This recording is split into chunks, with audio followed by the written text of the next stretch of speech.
Welcome to the 5-Minute Biographies podcast, where every week we tell you interesting things about interesting people in about 5 minutes.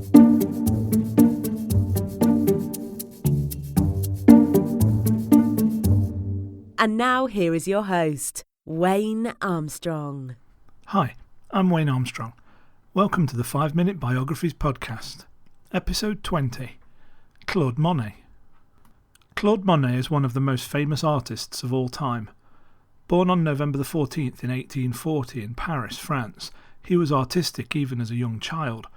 Instead of focusing on his studies, he was prone to doodling caricatures of his classmates, teachers, and anyone else that captured his imagination. He soon found himself in the company of Eugene Boudin, a landscape artist who taught him to paint en plein air, or in the open air. This was the inspiration that Monet needed, and he would work this way through his entire career. Monet's impressionist works have captured the imaginations of generations of art lovers from every walk of life. It is a romantic story of a misunderstood artist with troubles beyond that of everyday people. He has been depicted as the epitome of the struggling artist, poor, depressed, and unable to make a living doing what he loved, but nothing could be further from the truth. Monet was actually quite wealthy for most of his life, and especially so in the later years. He did run into money troubles here and there, but it wasn't because his art didn't sell. It was more to do with his excessive spending habits. In reality, his works commanded high prices, and Monet became more and more wealthy over time. Monet wasn't the average guy, even for his time. He became a father for the first time before he was married, although he did ultimately marry the child's mother. It's said that he shirked his military responsibilities by faking a medical condition so that he could be dismissed. Later, after the death of his first wife, Camille, he became involved with a married woman named Alice, his friend's wife, and eventually the two set up home together. These were considered scandalous activities to say the least, yet it never seemed to make any difference to him. He simply lived his life as he saw fit. Unlike other artists of his time, Monet's paintings, at least in the early part of his career, were actually flat out rejected by the art community. One of the best examples of this was a painting entitled Impression, Sunrise, which was completed in 1873 and was shown at an independent exhibition in 1874. It got very strong criticism because of the indistinct forms, unfinished appearance, and apparent loose handling. This painting, and others like it, didn't sit well with the art world at the time. He was often told that his work was merely an impression of reality. Undaunted, Monet actually embraced the insult and took on the title of Impressionist painter, and wore it as a badge of honour. It wasn't just the end product of Monet's paintings that was unique. Some of his methods were unique too. For example, he liked to work directly on large-scale canvases outside. When he had a rough draft ready, he would complete it in his studio. He had a strong desire to capture nature as accurately as possible, which caused him to flat out reject European ideals of proper composition, colour and perspective. He was heavily influenced by Japanese woodblock prints and strove to show asymmetrical arrangements and to emphasise two-dimensional surfaces by ignoring linear perspective and the common three-dimensional modelling of other artists. Monet chose subjects that he knew best, the people and landscapes that surrounded him. He rarely painted anything that he was not intimately familiar with. In fact, both his first wife, Camille, and his second wife, Alice, acted as models for many of his paintings.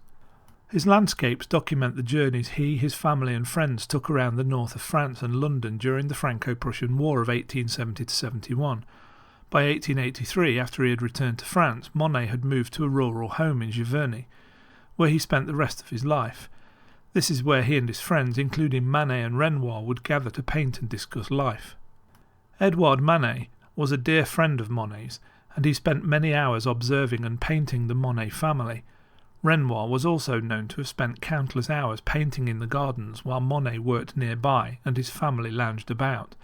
It must have been an amazing place to be, surrounded by such beauty and the undeniable talents of some of the best artists ever to walk the face of the earth. In the late 1800s, Monet focused his efforts on several series of landscapes that were meant to record how the appearance of the site changed with the time of day. It is said that he set up canvases all around his room, moving from one to the next in order to capture the ever-changing play of shadows and light that he so loved. By the early 1900s, Monet had narrowed his focus to one special obsession, a water lily pond that he created on his Giverny estate. This series of works depicts the pond and the beautiful lilies that floated on its surface on mural-sized canvases. Broad, bold strokes of colour and intricately built-up textures capture every nuance of the pond from a perspective few could ever imitate. The water lily paintings would be his concentration for the first 20 years of the 20th century.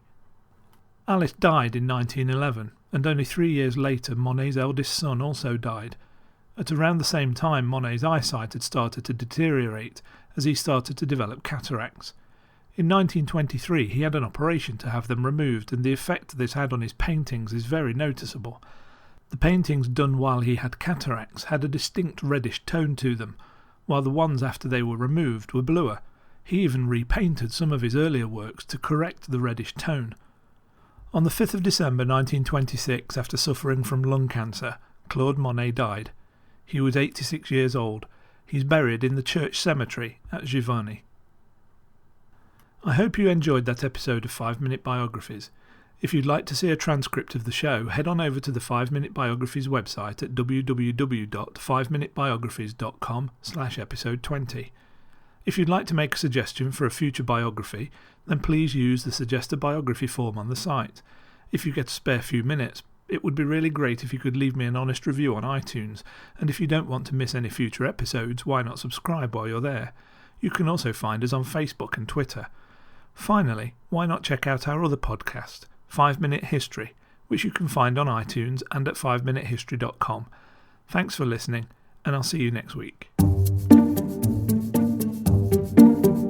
Thanks for listening to the 5 Minute Biographies podcast at www.5minutebiographies.com.